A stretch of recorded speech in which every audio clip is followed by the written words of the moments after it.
Violette Spilbout. Bonjour. Bonjour Paul Vannier. Bonjour. Vous êtes tous les deux co-rapporteurs de la commission sur les violences dans les établissements scolaires, privés comme publics. Commission créée le 21 février. Vos préconisations sont attendues en juin. Vous avez déjà auditionné des dizaines de responsables. Le 14 mai, ce sera au tour du Premier ministre, François Bayrou, mais aussi des auditions prévues pour les actuels et anciens ministres Borne, Belloubet, Ndiaye, Blanquer, Royal et Darmanin. Mais d'abord, de ce que vous avez entendu jusqu'à présent, qu'est-ce qui vous a le plus surpris ? Qu'est-ce que vous avez appris que vous n'imaginiez pas jusqu'à présent ? À quel point les vies sont ravagées ? Les vies de ces victimes qu'on a rencontrées à Pau, à Riaumont, quand on lit les témoignages qui nous sont envoyés, ce sont pour beaucoup des hommes de 60, 65, 70 ans, 75 ans, qui aujourd'hui osent parler parce qu'il y a cette commission d'enquête. Et dans leurs mots, dans leurs témoignages, c'est une souffrance inouïe, c'est la honte et c'est un sentiment d'impuissance de l'ensemble du système. Leur impuissance à eux, quand enfants, ils ont essayé d'alerter, et puis l'impuissance parfois de lanceurs d'alerte, de tout ce système qui ne les a pas entendus et qui n'a pas agi, c'est l'inaction. Des violences sous-estimées, Paul Vannier ? Oui, c'est l'ampleur des violences. Ce sont des violences de masse.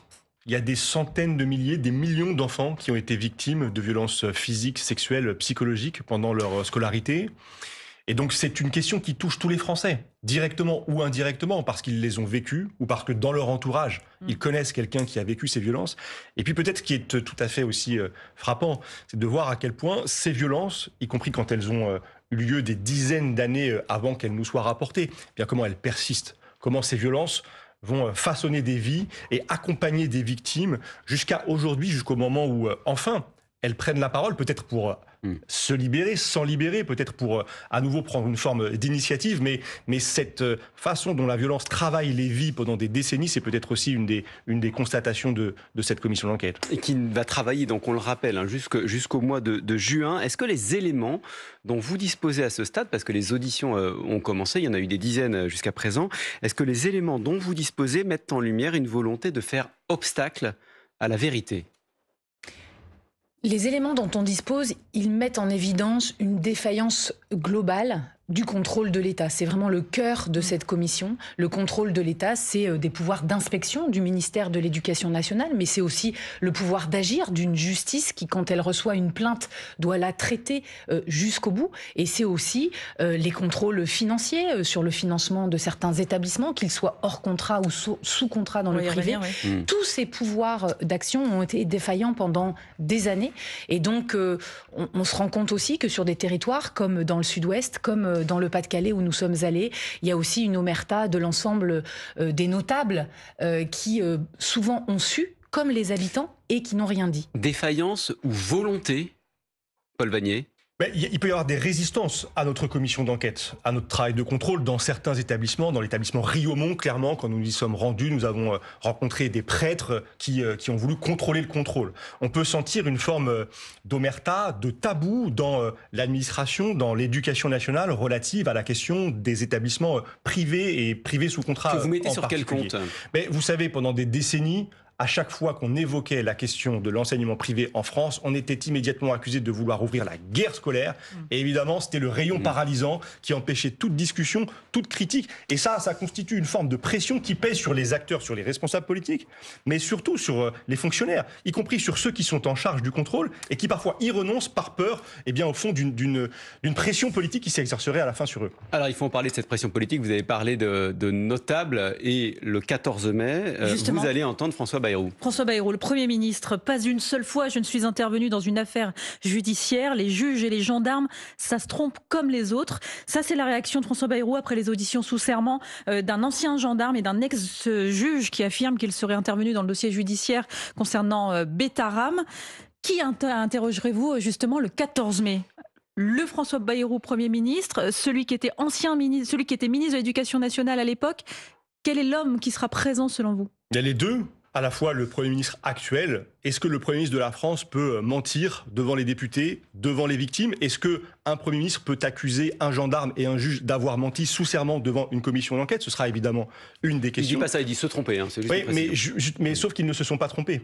puisqu'ils ont sous serment confirmé des déclarations que d'ailleurs ils avaient déjà exprimées devant vos confrères. Et c'est très particulier une commission d'enquête. Hein. Quand on témoigne devant une commission d'enquête, si l'on ment, on s'expose à des poursuites judiciaires. Et le juge Mirande, le gendarme Hontan, était parfaitement informé de ce contexte et ils ont tenu avec beaucoup de précision à réitérer leurs propos. Donc, nous verrons ce que François Bayrou, il sera libre de ses réponses, il aura à répondre à des questions factuelles, précises, nous verrons ce qu'il dira. Mais nous questionnerons aussi l'ancien ministre de l'Éducation nationale, pour savoir s'il était informé de faits de violence physique, de faits de violence sexuelle, et surtout ce qu'il a fait pour les faire dénoncer et cesser. Et je crois que de ce côté-là, ces réponses vont être très attendues. Est-ce que c'est aussi le père de famille que vous allez entendre, l'ancien parent d'élève, parce qu'on rappelle que certains de ces enfants ont été scolarisés, Violette Spilbout, dans cet établissement, ce qui donne évidemment à cette audition un caractère particulier. Cette audition, elle aura un caractère extrêmement solennel. D'abord parce que chaque auditionné, depuis le début, prête serment de dire la vérité. Ça sera un moment de vérité sur celui qui est aujourd'hui Premier ministre et qui connaît particulièrement, parce qu'il habitait là, parce qu'il est maire aujourd'hui de Pau, qui connaît particulièrement ce territoire et toute l'omerta qui a régné et qui règne encore. Parce que nous sommes allés au Beau Rameau, ce collège anciennement Bétarame, et nous voyons à quel point les défaillances sur l'éducation des enfants sont encore extrêmement présentes. Mais on ne peut pas dégager quand même, Violette Spilbout, la dimension politique de cette audition du Premier ministre. Ce qui est intéressant dans votre duo, c'est la différence de posture. Paul Vannier, vous vous demandez depuis des semaines, il faut le dire, avec la France Insoumise, la démission du Premier ministre François Bayrou. Et vous, Violette Spilbout, vous êtes membre d'Ensemble pour la République, le socle commun qui soutient le Premier ministre. Comment ça va se passer, vous deux, écoutez, je dans la pense que réception de cette audition? Ça va se passer avec le sérieux qui est absolument indispensable dans cette commission d'enquête et dont nous faisons preuve tous les deux depuis le début, parce qu'on parle de choses graves. On parle de violeurs d'enfants en série. C'est bien de ça qu'on parle aujourd'hui. Et donc, le sérieux, la responsabilité avec laquelle nous questionnerons le Premier ministre, c'est aussi le point de départ d'un chemin qui va être très long de reconnaissance de la défaillance de l'État envers ces violences systémiques. Et rien que par respect pour les victimes, bien sûr que je fais partie de ce bloc central, mais je dois aux victimes, aux familles et à tous ceux qui aujourd'hui... Il n'y aura pas d'indulgence particulière de votre part, c'est ce que vous dites. Il faut de la droiture quand on fait de la politique, il faut de l'honnêteté. Et je crois que je me suis lancée dans cette commission d'enquête avec beaucoup d'authenticité, de sérieux. Je crois que c'est aussi ce que les Français reconnaissent en nous. Nous ne sommes pas membres des mêmes partis politiques, nous sommes même opposés frontalement sur certains sujets, mais dans cette commission d'enquête, nous sommes unis pour une seule chose, la vérité, la réparation, je crois aussi de la responsabilité de l'État, on aura beaucoup de propositions sur ce sujet, et la reconnaissance d'une souffrance qui est encore extrêmement réelle, prégnante aujourd'hui. Paul Vannier, la fille de François Bayrou, la fille aînée, Hélène Bayrou, est citée dans un livre à paraître dans 10 jours, intitulé Le silence de Bétarame, écrit par Alain Esquer, lui-même victime et l'un des tout premiers dénonciateurs de cette affaire Bétarame. Est-ce que vous avez lu ce livre et est-ce que vous souhaitez entendre la fille de François Bayrou? Non, nous ne l'avons pas lu, nous ne nous interdisons rien. Nous verrons à la publication de ce livre s'il contient des éléments qui rendent nécessaire l'audition de la fille de François Bayrou devant notre commission d'enquête. Mais je veux dire que ça n'est pas une affaire de famille, hein, cette affaire Bétarame. C'est d'ailleurs François Bayrou qui a tenté d'en faire une affaire de famille en parlant lui-même de ses enfants à l'Assemblée nationale. C'est devenu une affaire d'État, l'affaire Bétarame, parce que le Premier ministre, dans ses déclarations, a apporté des éléments qui sont d'une telle contradiction qu'il peut-être pointe la question du mensonge. Donc nous faisons, comme l'a dit Violette Spilbout en effet, un travail de fond. Nous cherchons à identifier des défaillances, toutes les défaillances, y compris celles de ces années 80-90 qui, concernant Bétarame, sont décisives. Et nous allons chercher à les identifier pour les corriger, car ce que nous voulons, notre but, à travers ces travaux de la commission d'enquête, c'est d'empêcher d'autres Bétarames. C'est de protéger tous les enfants, quel que soit l'établissement scolaire dans lequel ils sont scolarisés demain. Un mot sur ce livre, parce qu'il est sous-titré « La plus grande affaire de pédophilie en France ». Un mot sur les ordres de grandeur, parce que si je vous ai bien entendu tout à l'heure, Paul Vannier, vous disiez qu'il y avait des millions, potentiellement des millions d'élèves qui avaient été violentés dans les établissements scolaires. Si on repense à la commission, la SIAZ, la fameuse commission Sauvé, qui avait travaillé sur les violences sexuelles dans l'Église et qui intégrait notamment le milieu scolaire. On parlait à l'époque de 340 000 victimes potentielles sur cette période. Donc vous estimez que ces chiffres sont peut-être sous-estimés ? Alors la SIAZ dit 340 000 victimes, dont un tiers dans les établissements scolaires. Donc vous voyez que ça est de victimes d'agressions sexuelles. Et la Ciivise parle de 5 millions de personnes qui aujourd'hui vivraient en France et qui auraient connu dans leur enfance des violences de tout type. Mais qui incluent en grande majorité la famille. Et bien sûr, les violences intrafamiliales sont les premières d'entre elles, mais les violences institutionnelles, et notamment celles en milieu scolaire, sont très importantes. C'est un des enjeux d'ailleurs de nos travaux, et essayer peut-être de préciser la mesure de ces violences. En tout cas, nous pouvons affirmer que ce sont des violences de masse. Mais quand même, effectivement, voilà. Beaucoup d'enfants et d'adolescents. Vous parlez de violences systémiques qui ont lieu plus dans le privé que dans le public. Les faits, oui, nous recevons énormément de témoignages. Une grande partie sont dans le privé, mais nous avons aussi des témoignages sur des écoles élémentaires publiques, des lycées publics. D'ailleurs, nous poursuivrons nos contrôles, y compris auprès d'un établissement public prochainement. Et ce qu'on peut dire, c'est que le travail de cette commission on fait des contrôles inopinés, des contrôles pour lesquels on prévient juste avant pour que les documents nous soient préparés. Mais le but, effectivement, c'est de faire des contrôles efficaces et d'obtenir un certain nombre de documents qui éclairent la façon dont les établissements ont été contrôlés et pourquoi il y a eu cette omerta sur des violences sexuelles en l'occurrence. Il faut peut-être préciser quand même, parce que Salia parlait de violences systémiques, rappeler ce qu'on entend par violence systémique et quel type d'établissement ça concerne. Bien, prenons l'exemple dans ma région, dans les Hauts-de-France, dans le Pas-de-Calais, du village d'enfants de Riaumont, créé en 1960, un village d'enfants qui accueillait un internat avec des élèves qui allaient à l'école primaire et au collège public à Liévin, et puis ensuite un établissement qui s'est transformé en école privée sous contrat. Et bien dans cet établissement, c'était des prêtres qui utilisaient les enfants pour construire des bâtiments la nuit sous forme de travaux forcés. Ils étaient en short, très peu vêtus. Ils travaillaient la nuit parfois jusqu'à 3h, 4h du matin avec des souffrances effroyables. À cela, ces souffrances physiques s'ajoutaient des punitions, des humiliations, un système de domination des adultes sur les enfants et des violences sexuelles en masse. Cela fait 6 ans que des journalistes travaillent sur les drames du village de Riaumont qui ont commencé à être révélés dès 1980, pour lequel il y a eu le suicide d'un jeune Romain en 2001. Et pendant tout ce temps-là, eh bien, malgré des juges qui sont intervenus, malgré certaines inspections de la protection de l'enfance ou de l'éducation nationale, le système de violence a perduré jusqu'à début 2025. On parle donc bien là d'humiliation et de violence psychologique, physique et sexuelle. D'où l'importance de cette commission d'enquête qui travaille toujours jusqu'au mois de juin et dont vous êtes les co-rapporteurs. Paul Vanier, député LFI du Val d'Oise, Violette Spilbout, députée Ensemble pour la République du Nord. On vous retrouve juste après le fil info, il est 8h46. Maureen Spignard. Alors que la France n'a jamais compté autant de détenus, le ministre de la Justice annonce la construction de 3000 places de prison en préfabriqué. Première livraison prévue à 3 en 2026. Une place de ce type peut voir le jour en 1 an, alors qu'il faut en moyenne 7 ans pour construire une prison. Paris se dit prêt à riposter. L'Algérie exige que 12 agents de l'ambassade de France quittent son territoire, et cela sous 48 heures. Le ministre français des Affaires étrangères affirme qu'il s'agit de représailles après l'arrestation de ressortissants algériens en France.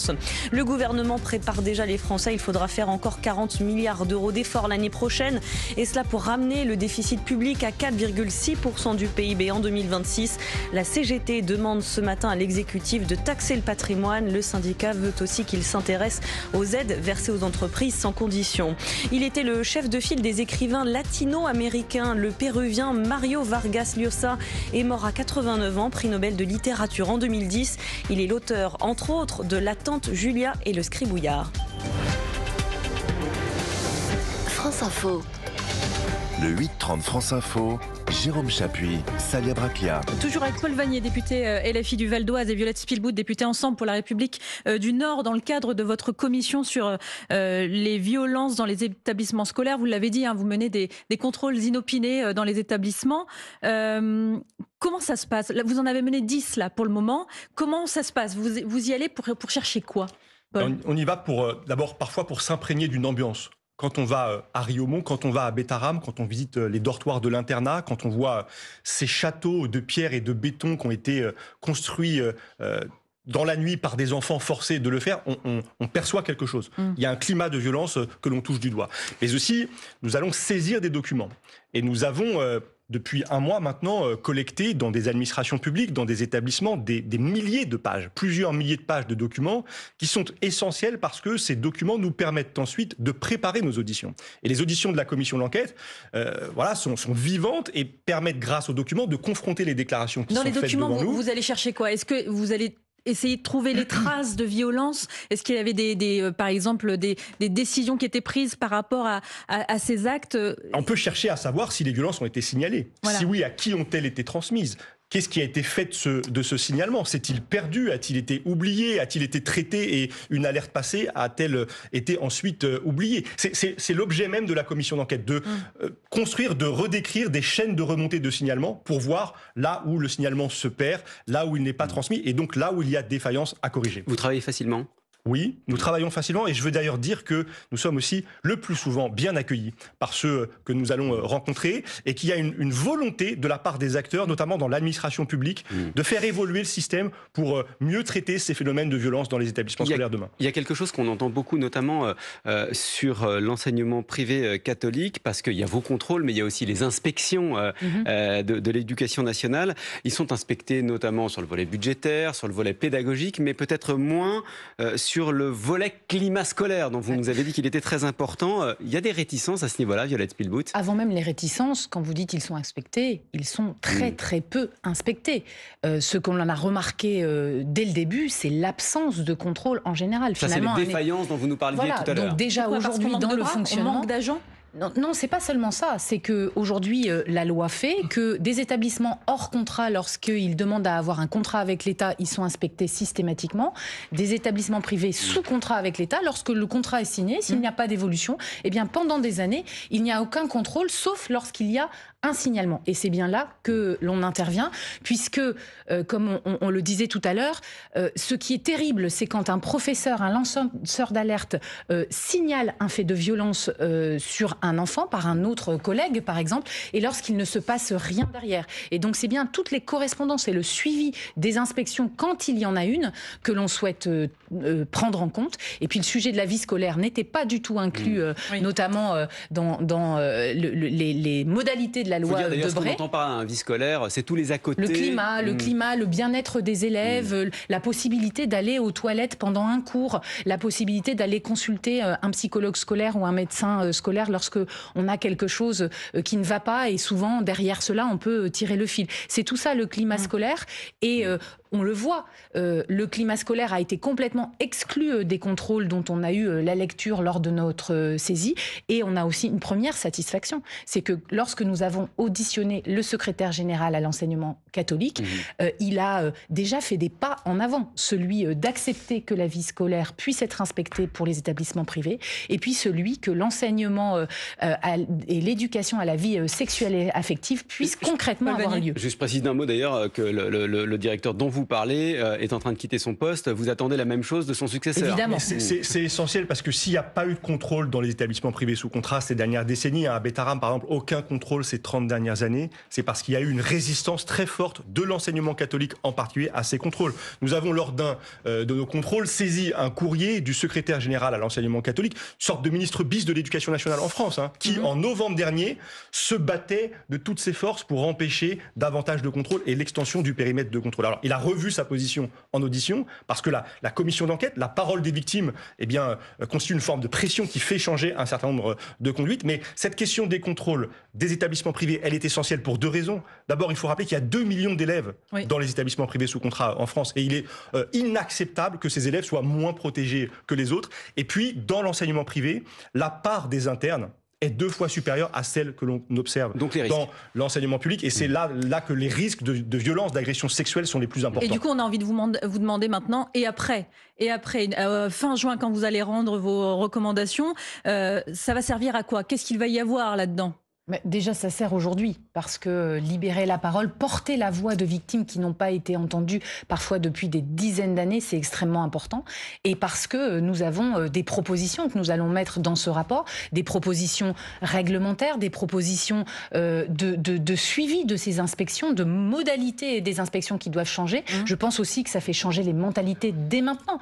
On le voit en discutant avec les syndicats que nous avons auditionnés, les syndicats de l'enseignement public, les syndicats de l'enseignement privé bientôt, les associations de parents d'élèves. Il y a une prise de conscience collective et finalement, on veut arriver à ce que ce soit l'intérêt de l'enfant avant l'intérêt des institutions. C'est ça l'objet de cette commission d'enquête qui aboutira très certainement, nous y travaillons déjà maintenant, sur une proposition de loi commune qu'on espérera transpartisane et qui pourra être discutée à l'Assemblée nationale. Une question, Violette Spilbout, qui s'adresse à vous, qui s'éloigne un tout petit peu du champ spécifique de cette commission d'enquête, mais qui concerne la ville de Lille dont vous êtes député. Il se trouve là-bas le lycée musulman Averroès, qui a vu son contrat d'association rompu en décembre 2023 à la suite d'une décision du préfet pour, je cite, des manquements graves aux principes fondamentaux de la République.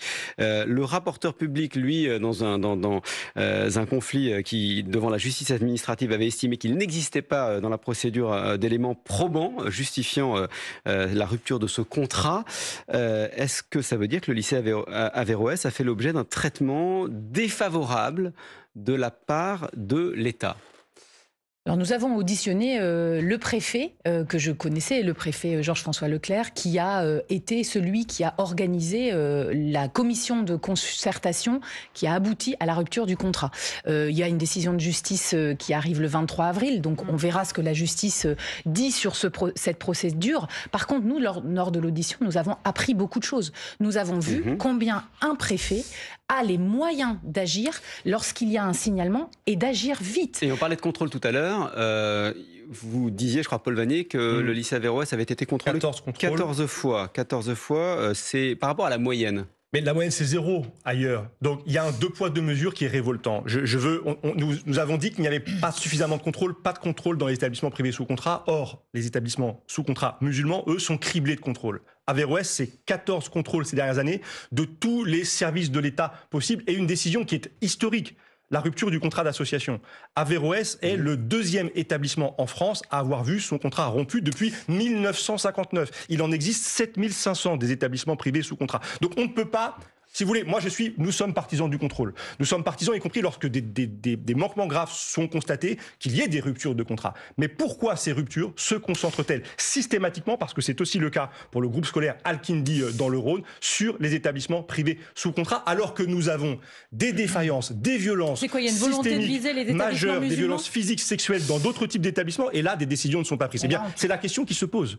Il y a le sentiment, en tout cas, d'un traitement discriminatoire et d'un État qui confessionnalise son regard vis-à-vis des établissements et qui, en fonction du fait qu'ils se rattachent au réseau musulman ou à d'autres réseaux, manifestement n'a pas la même vigilance, la même rigueur. Il faut de la rigueur, de la vigilance, de l'exigence pour tous les établissements. Là, effectivement, il y a eu de la rigueur, de la vigilance, puisqu'on a eu des contrôles financiers, des contrôles de l'éducation nationale, le service des pompiers pour les établissements recevant du public. Donc on voit que les préfets sont en capacité, lorsqu'il y a un signalement, comme il y a eu à Bétharram, encore récemment, puisque nous avons fait un article 40 sur des violences supposées entre élèves qui avaient été déclarées. Et donc ça veut dire qu'en quelques jours, quelques semaines, un préfet est capable de rompre un contrat d'association. C'est le cas aujourd'hui qui se pose pour Bétharram suite à une inspection académique avec des conclusions et des manquements très importants et une inspection générale qui est lancée. Donc nous, ce qu'on veut, c'est un État efficace partout et pour tous et l'égalité. Ça nous ramène justement à la question que posait Salia tout à l'heure sur les objectifs de cette commission. Est-ce que si vous découvrez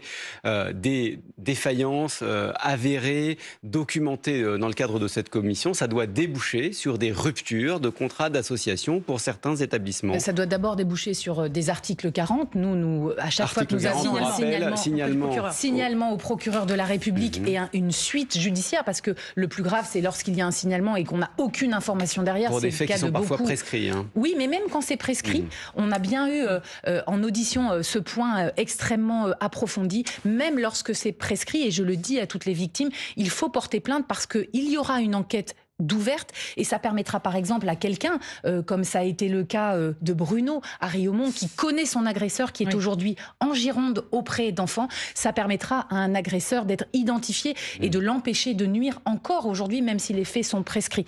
Donc ces articles 40, il y en a déjà une vingtaine que nous avons co-signés avec Paul Vanier et avec Fatia Kelouachi, la présidente de notre commission d'enquête. Il y a 16 départements concernés et je pense que nous allons continuer. Nous faisons aussi des signalements au ministère de la Jeunesse et Sport pour des agréments qui auraient été donnés de façon indue, et puis des signalements sur de la publicité mensongère de certains sites internet avec des agréments, des conditions d'accueil qui ne sont pas réelles. Est-ce que l'idée aussi est de remettre tout à plat sur les questions des finances? Parce que Paul Vanier, vous avez aussi signé un rapport parlementaire sur le financement du privé. On l'a dit, c'est 2 millions d'élèves, mais aussi 10 milliards d'euros d'argent public, dont 8 milliards versés par l'État. Vous parlez carrément de ségrégation sur fonds publics, Paul Vanier. C'est même 12 à 15 milliards d'euros d'argent public qui, en effet, subventionne un système de ségrégation sociale et scolaire avec des inégalités entre établissements publics et privés qui ne cessent de s'aggraver. Pourquoi ségrégation ? Mais parce que quand vous avez des établissements privés qui sélectionnent les élèves, qui ne concentrent tendanciellement que des élèves issus des catégories les plus favorisées, et que ces établissements fonctionnent sur l'argent de tous les Français. C'est l'impôt de tous les Français qui permet à ces établissements de fonctionner. Et de l'autre côté, une école publique en difficulté, qui, elle, n'accueille que les élèves issus des catégories les plus défavorisées et avec les performances scolaires les moins élevées. Là, il y a quelque chose qui n'est pas supportable en République. Et donc oui, il faut refonder, ça n'est pas l'objet de la commission d'enquête, mais il faudra refonder le système de financement public des établissements privés sous contrat avec des contreparties. Qui dit fonds publics dit contrepartie à la hauteur des engagements qui sont pris par la nation, et notamment quand il y a des violences physiques, sexuelles aussi importantes que celles qui ont été documentées dans certains établissements. Alors on ne peut pas imaginer que le financement public perdure. C'est le cas par exemple à Bétarame aujourd'hui où la question de la rupture du contrat d'association est posée. Merci d'avoir été avec nous ce matin. Paul Vanier, député de la France Insoumise du Val d'Oise, Violette Spilbout, députée Ensemble pour la République du Nord, co-rapporteur l'un et l'autre de cette commission sur la prévention des violences scolaires, des violences dans les établissements scolaires, qui travaille donc jusqu'au début de l'été. Dans un instant, c'est les informer. Je vous laisse avec Salia Braclia et Renaud Dely.